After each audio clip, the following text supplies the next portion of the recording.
Point of order, Luciana Berger. Thank you, Mr. Speaker. On a point of order, I'd like to raise my concerns that ministers of both the Department of Health and the Ministry of Justice appear to be evading my very serious name-day parliamentary questions. As colleagues well know, name-day questions are intended to receive an answer within 3 sitting days, yet I can cite countless recent examples where this time frame has not been observed and often completely disregarded. And I'm particularly troubled by an answer I received to one question from the Secretary of State for Health. Last year I submitted a question to ask how often the transfer time for prisoners experiencing an acute mental health crisis exceeded the 2-week guidance period.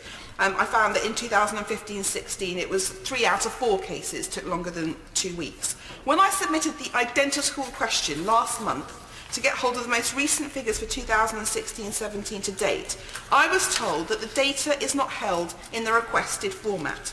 When I tabled a subsequent question to inquire whether the data collection had changed, I was told that it had not. And I've started to receive a number of questions from these 2 departments where the answer is that the details are not held in the requested format.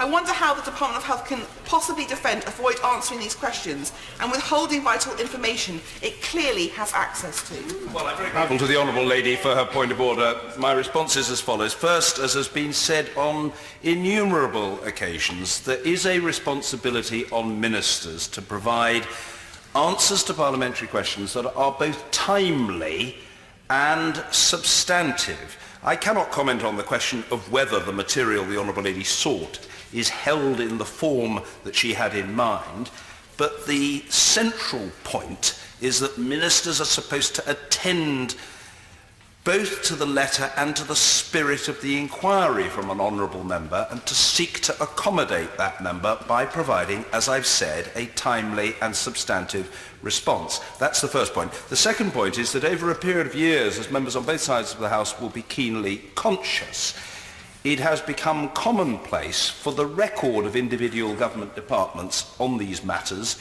to be published.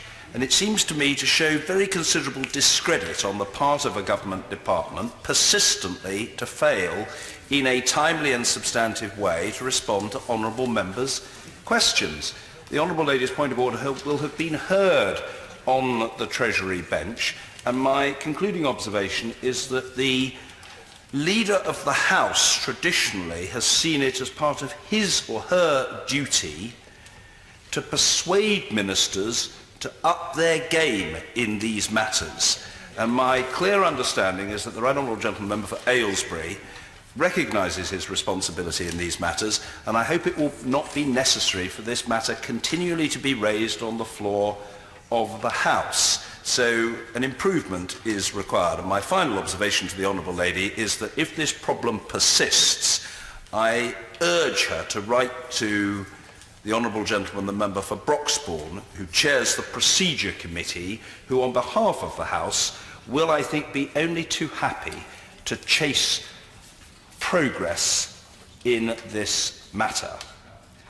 If I may, perhaps on behalf of the House, I can offer good wishes to the Honourable Lady for her own health and progress in the next few days. We all wish her well and we look forward to seeing her return to her place in due course.